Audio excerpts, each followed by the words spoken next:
वर्तमान में वो दुपट्टे वाली लड़की बस से उतरकर अपने घर पहुंची और घर के दरवाजे को बंद करते हुए मुंह से दुपट्टा हटा दिया।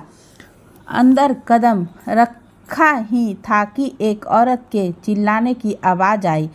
हम सब का चैन सुकून छीन कर ये लड़की चैन से अपनी ज़िंदगी जी रही है। आज वक्त मिला है आने का, आज तो कम से कम वक्त से घर आ जाती। वो लड़की हल्की सी आवाज़ में बस इतना ही बोली, माँ कल लेट हो गई थी तो पापा ने मना कर दिया था आने से। तभी एक कमरे से एक बूढ़ी औरत बाहर निकल कर आई और उस लड़की से बोली, अंदर रसोई में जाकर काम देखो और जब तक हम ना कहें बाहर मत निकलना। नहीं चाहते कि तुम्हारा यह मनहूस चेहरा देखकर तुम्हारे पापा और दादा पंचायत के लिए जाएं। उस लड़की ने कुछ नहीं कहा और चुपचाप अपना सामान कमरे में रख रसोई में चली गई। जो काम बाकी था उसे पूरा करने लगी। बाहर आंगन से आ रही आवाज़ से वो जान गई कि उसके पापा और दादा आए हैं। तकरीबन 1 महीने बाद वो आज घर आई थी, पर फिर भी अपनी दादी की बात की वजह से अपने पापा और दादा से मिलने भी आंगन तक नहीं आई। अरे अनुराग, अम्मू नहीं आई क्या अब तक? फ़ोन करना जरा अपनी बहन को। राजवीर मलिक ने अपने बेटे से पूछा। पापा, मैंने देखा था अम्मू को आते हुए, पर वो है कहाँ? अनुराग ने इधर उधर देखते हुए कहा, आ गई है वो। तुम लोग पंचायत का काम निपटा कर आओ, फिर मिल लेना। उसकी शक्ल देख कर गए तो सब खराब हो जाएगा। शारदा जी यानी राजवीर की माँ ने मुंह बनाकर कहा। जगत राज जी को ये सुनकर गुस्सा आया, पर ये तो हर रोज का ही था, तो उन्होंने शारदा जी की बातों को सुना करते हुए आवाज़ लगाई, अम्मू बाहर आओ बेटा। दादा ने नहीं मिलोगी क्या? अम्मू ने ना कोई जवाब दिया ना बाहर आई। जानती थी उसके बाहर निकलते ही क्लेश होगा घर में। जगत राज भी जानते थे कि वो बाहर नहीं आएगी, तो खुद ही अंदर चले गए रसोई में और चूल्हे पर कुछ बनाती हुई अम्मू के सर पर पीछे से ही हाथ रख दिया। अम्मू जानती थी यही होगा, हमेशा से ऐसा ही होता आया था। जब भी उसके दादा कहीं बाहर जाते थे किसी काम के लिए, तो दादी उसे सामने आने नहीं देती थी और दादा हर बार उससे इसी तरह मिलकर जाते थे। जगत राज जी पर तो बस नहीं चलता था, पर राजवीर जी भी अगर ऐसा करते तो उनकी माँ और दूसरी पत्नी राखी यानी अनुराग की माँ उसकी सज़ा अम्मू को जली कटी सुना कर देती। इसलिए उन्होंने रसोई के दरवाजे से बाहर से ही आवाज़ लगाई, अम्मू बेटा आने के बाद मिलता हूँ। उन दोनों के जाते ही अनुराग सीधा रसोई में चला गया और अम्मू के गले लग गया। अनुराग उसका छोटा भाई है, पर दोनों की माँ अलग है। दोनों ही बहन भाई में आपस में बहुत प्रेम है। अम्मू ने भी उसे गले से लगाया और कुछ देर बात की और फिर खाना बनाने लगी। अनुराग, अम्मू तुझे अजीब नहीं लग रहा? अम्मू, अजीब मतलब? अनुराग, तुझे डर नहीं लग रहा कि आज क्या होगा? अम्मू एक लंबी सांस लेकर, डर तो नहीं पर घबराहट जरूर हो रही है। हम दोनों जानते हैं अनुराग की आज क्या होगा, पर तू फिक्र मत कर। गिरने से टूट कर बिखर जाऊं, कोई शीशा नहीं मैं तो साख का वो पत्ता हूँ जिसमें साख से टूटकर भी उड़ने का हुनर है। अर्जुन अपने परिवार के साथ मलिकपुर के सरपंच के घर पहुंच गया था। उसने अपनी दादी, अपनी माँ और साथ में आई एक हम उम्र लड़की को सरपंच के घर पर ही छोड़ा और खुद अपने दादू, पापा और छोटे भाई अथर्व के साथ पंचायत के लिए निकल गए। पंचायत लग चुकी थी और सब लोग वहां पहुंच चुके थे। कुछ भी देर में पंचायत के एक प्रतिनिधि ने खड़े होकर सबका अभिवादन किया और फिर सूर्य प्रताप सिंह और जगत राज मलिक को देखकर कहा, आप दोनों के ही परिवार यहाँ मौजूद है और 21 साल पहले हुए फैसले को आज पूरी तरह से लागू करने के लिए जगत राज मलिक के परिवार ने अपनी सहमति दे दी है। वो 21 साल पहले ही वचन दे चुके थे इस फैसले को निभाने का, और आगे उनके सभी उत्तराधिकारी और ख़ास तौर पर उनकी पोती सब ने इस फैसले के लिए सहमति दे दी है। फिर उस प्रतिनिधि ने सूर्य प्रताप जी से कहा, सूर्य प्रताप जी, अब पंचायत आपकी और आपके परिवार की सहमति चाहती है। सूर्य प्रताप जी कुछ बोलते उससे पहले ही अर्जुन खड़ा हो गया और बोला, किस बात की सहमति? उस शादी को निभाने की जो कानूनी तौर पर वैध तक नहीं है, उस फैसले को मानने की जो कुछ दकियानूसी विचारों धाराओं के तहत लिया गया था। पंचायत के एक सदस्य ने खड़े होकर अर्जुन से कहा, वो सिर्फ फैसला नहीं था, वो इंसाफ था जो किया गया था। आपकी बुआ के साथ, आपके परिवार के साथ किया गया इंसाफ। अर्जुन ने उस प्रतिनिधि की आंखों में देखते हुए दृढ़ता से कहा, कौन कहता है मेरी बुआ के साथ इंसाफ हुआ था? बल्कि पंचायत ने वो सब करके 2 जिंदगियां और बर्बाद करने में कोई कसर नहीं छोड़ी थी।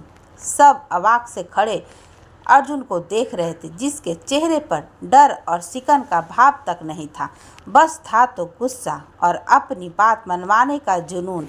उसने अपनी बात को जारी रखते हुए कहा, मेरे पास ना तो फालतू वक्त है जो मैं इस बहस में जाया करूं, और ना ही फालतू एनर्जी। मैं यहाँ सिर्फ इतना कहने आया हूँ कि मैं उस शादी को नहीं मानता और किसी भी कीमत पर उस लड़की को अपने साथ नहीं ले जाने वाला। ये मेरा आखिरी फैसला है और ये नहीं बदलेगा। तो उम्मीद करता हूँ कि मैंने आप सबको साफ और स्पष्ट शब्दों में अपनी बात समझा दी है और मुझे इस बात के लिए दोबारा यहाँ नहीं बुलाया जाएगा और ना ही मेरे घर पर इस बारे में कोई और सूचना भेजी जाएगी। पंचायत के सदस्य ने खड़े होकर कहा, सूर्य प्रताप जी, ये सब क्या है? आप सिर्फ पंचायत के फैसलों की मर्यादा भूल गए हैं या अपनी दिया हुआ वचन भी भूल गए हैं। सूर्य प्रताप जी, हम अगर सब भूल गए होते तो आज यहाँ नहीं होते चौधरी साहब। लेकिन हाँ, ये भी सच है कि इस बात के प्रति हमारे पोते के अपने विचार हैं। उसे लग रहा है कि हमने वो शादी करवाकर और उसे निभाने का वचन देकर गलती की है। पंचायत अच्छा वचन देते हुए गलत नहीं था और अब वचन निभाने के वक्त सब गलत लगने लगा है। अर्जुन, गलत लगने लगा नहीं है, गलत था, शुरू से गलत था। मेरी बुआ के साथ जो गुनाह हुआ था उसका दोषी कौन था? तेजवीर मलिक। उसे कोई सज़ा मिली कोई नहीं जानता। अगर वो इंसान जिंदा है तो उसे कोई सज़ा मिली ही नहीं, और अगर मर गया है तो भी ये सज़ा भी पंचायत की दी हुई तो नहीं है, ये तो भगवान की दी हुई है। अब बात आती है पंचायत के किए हुए न्याय की। तेजवीर का कुछ बिगाड़ नहीं पाए तो 2 बच्चों के जीवन को बलि चढ़ा दी। 4 साल का लड़का, 2 दिन की लड़की, जिनका इन सब से कोई लेना देना नहीं था, जो न विरोध कर सकते थे न सहमति जता सकते थे।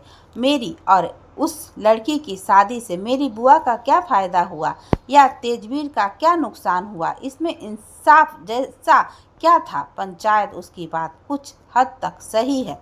इस फैसले में दोषी को सज़ा नहीं मिली, पर यह फैसला भविष्य को ध्यान में रखकर भी लिया गया था।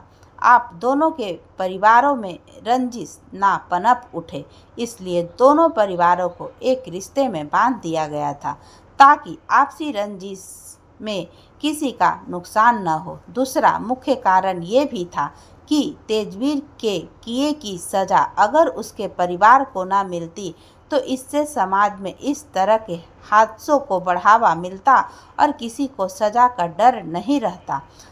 अर्जुन व्यंग्यत लहजे में से, ओह आई सी, सज़ा का डर? कैसी सज़ा? क्योंकि मुझे नहीं लगता कि किसी को कोई सज़ा मिली है। जिस लड़की से आप सब मुझे शादी करके अपने घर ले जाने के लिए बोल रहे हैं, उस लड़की को देखकर मेरी बुआ को कौन सी सज़ा या इंसाफ की फीलिंग आएगी? जिस लड़की के चाचा ने उनकी जिंदगी बर्बाद करने में कोई असर नहीं छोड़ी, उस लड़की को अपने घर अपने ही भतीजे की बीवी के रूप में देखकर उन्हें कैसा महसूस होना चाहिए। वो लड़की मुझसे शादी करके मेरे घर का अभिन्न हिस्सा बन जाएगी। इसे हर रोज अपनी आंखों के सामने देखकर मेरी बुआ को हर रोज उस दर्द को फिर से जीना होगा। आप लोगों ने क्या सोचकर इस फैसले को इंसाफ का नाम दिया है? जिस भी लड़की ने मेरी शादी होगी या जिसकी आप बात कर रहे हैं, उसे जब मैं अपनी पत्नी बनाकर अपने घर लेकर जाऊंगा तो उसे अपने घर की नौकरानी तो नहीं बनाऊंगा ना। उसे मेरी बीवी होने के सारे अधिकार मिलेंगे, सारे हक, सारी सुविधाएं सब मिलेगा। तो यह मेरी बुआ के लिए कैसा इंसाफ हुआ?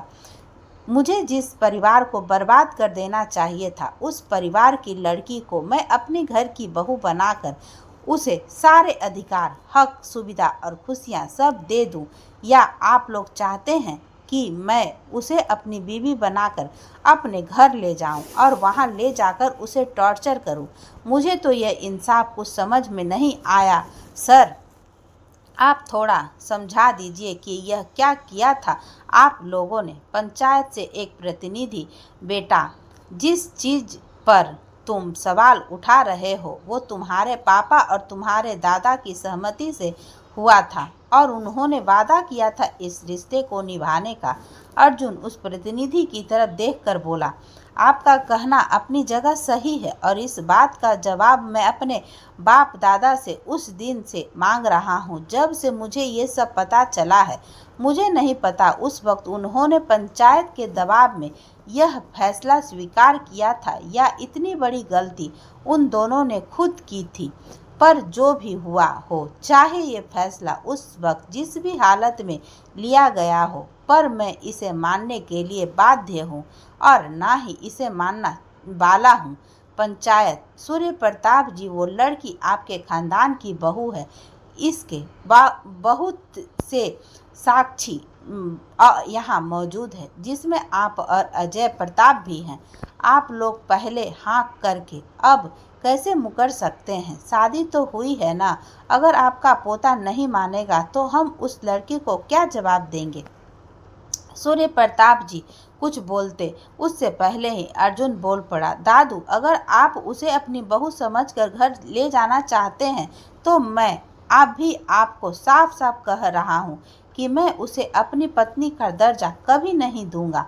सूर्य प्रताप जी के साथ साथ अजय ने भी अपना सिर पकड़ लिया। अथर्व उन दोनों की हालत देख हंस पड़ा। अर्जुन ने खुद को फिर से पंचायत से मुखातिब किया और कहा, आप लोगों की समस्या यही है ना कि अगर मैं उस लड़की को अपने साथ नहीं ले गया तो उसका क्या होगा? उसे कौन अपनाएगा? मेरे पास इसका हल है। जब अर्जुन की तरफ देखने लगे तो उसने अपने साथ आई एक लड़की को सरपंच के घर से बुलवाया। पंचायत को लड़की के वहां आने पर एतराज था, पर अर्जुन ने उसे अपने वकील की हैसियत से वहां बुलवा लिया था। उस लड़की के वहां आने पर अर्जुन ने उसका परिचय देते हुए उस सब से कहा, ये है योगिता चतुर्वेदी, एक नामी गिरामी वकील।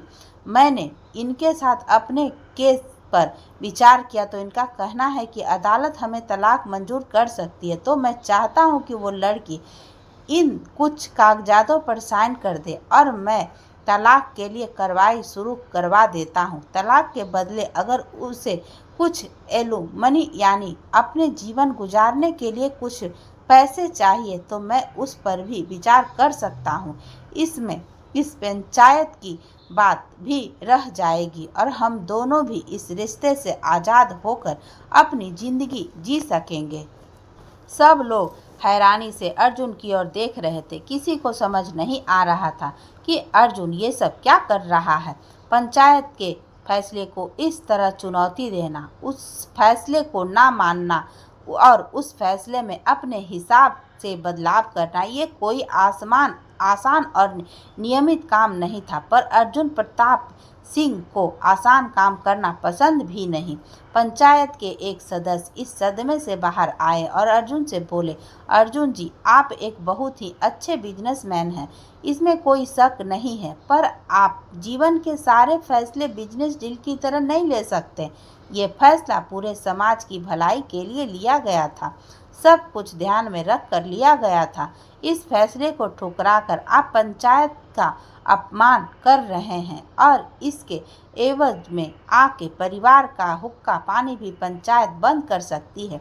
अर्जुन उनकी बात सुनकर हंस पड़ा और बोला, हुक्का पानी बंद? मतलब सीरियसली आपको लगता है कि आप लोग अर्जुन प्रताप सिंह का हुक्का पानी बंद कर सकते हैं? मैं अगर अपनी पर आ गया ना तो आपको खुद के लिए पानी तलाशना मुश्किल हो जाएगा। मैं मसले को आराम से सुलझाने की कोशिश कर रहा हूँ, तो आप भी अपने दिमाग को आराम दीजिए, क्योंकि आप जो करने की सोचेंगे मैं वो पहले ही कर चुका हूँगा। मुझे 10 मिनट से ज़्यादा नहीं लगेंगे यहाँ पुलिस के उच्च अधिकारियों को बुलाने में, और उनके आते ही सब रफा दफा हो जाएगा। समझ गए ना आप? और इतना ही नहीं, बाल विवाह के आरोप में कुछ लोगों को कानूनी झमेलों का सामना भी करना पड़ सकता है। अर्जुन की बात सुनकर वहां बैठे सब लोग सकते में आ गए। सब जानते थे अर्जुन क्या है और उसकी पहुंच कहाँ तक है। पंचायत को ये मसला अब उलझता नजर आ रहा था। उन्हें लगा था कि अर्जुन पंचायत के आगे झुक जाएगा, पर अर्जुन तो अभी भी तटस्थ अपनी बात पर खड़ा था। बहस जारी थी। पंचायत के हर दाव का तोड़ अर्जुन के पास था। आखिरकार पंचायत को अर्जुन की बात माननी ही पड़ी कि उस लड़की के पास तलाक के कागज भेज दिए जाए। अर्जुन हमेशा से ही जिद्दी था और उसे अपनी बात मनवाने के सब तरीके आते थे। वो पंचायत के सामने झुका ही नहीं, यहाँ तक कि अपने दादा और पापा के कहने पर भी नहीं। उसका अपना नज़रिया था उस लड़की को ना अपनाने का। तो अपनी बुआ को दुख नहीं पहुंचाना चाहता था। वो नहीं चाहता था कि उसकी बुआ उस लड़की को अपने घर में देखे और हर रोज़ अपने साथ हुई जाति को फिर से याद करे। वैसे भी वो उस परिवार की लड़की को अपने घर की बहू कैसे बना लेता, जिस परिवार की वजह से उसके परिवार की सुख शांति छीन गई थी। उसने वो सब झेला तो नहीं था, क्योंकि उस वक्त वो काफ़ी छोटा था, पर अपने घर वालों की बातचीत से उस दौर का उनका संघर्ष उसे महसूस हो गया था। 21 साल पहले एक लड़की की इज्जत छीन जाना, उसकी बुआ ने आत्महत्या तक करने की कोशिश की थी। घर वाले उनकी शादी और भविष्य को लेकर चिंतित थे। उसके घर वालों को सब नए सिरे से नई जगह से शुरू करना पड़ा था। तो वो तो भला हो कार्तिक सल्होत्रा जी का, जिन्होंने खुद सामने आकर अनुपमा जी का हाथ मांगा था। इसलिए अर्जुन अब उस लड़की को अपने घर लाकर अब इस संघर्ष की नई शुरुआत नहीं करना चाहता था। जगत राज जी अर्जुन को देखकर बोला, बेटा, आपका इस मसले को आंकने का अपना नज़रिया हो सकता है। आपके परिवार को बहुत कुछ झेलना पड़ा।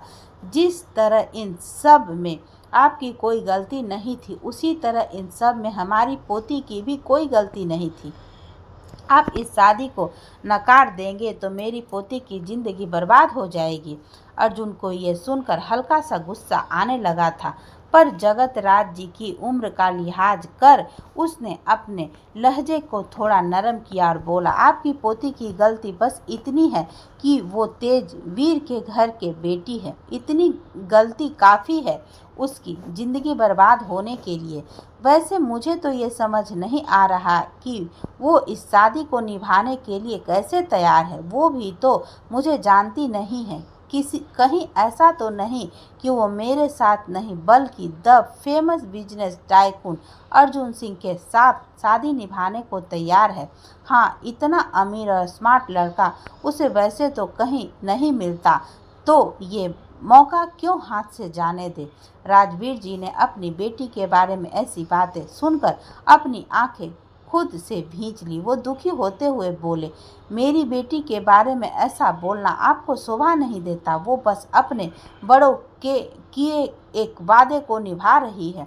अर्जुन, मुझे किसके बारे में क्या कहना है ये मुझे किसी से सीखने की ज़रूरत नहीं है।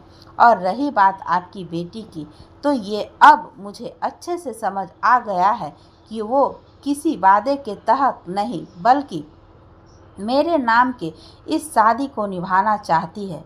वैसे एक बिजनेसमैन होने के नाते मैं कह सकता हूँ इसमें कुछ बुरा भी नहीं है। हर इंसान को आगे बढ़ने का मौका मिलना चाहिए। तो मैं आप लोगों को और आपकी बेटी के सामने एक प्रस्ताव रखता हूँ। अपनी बेटी से कहिए मुझसे अपना हर नाता तोड़ दे और बदले में उसे जो चाहिए उस बारे में मेरी वकील को सब बता दे। जगतराज जी और राजवीर जी ने बेबसी से अपना सिर झुका लिया।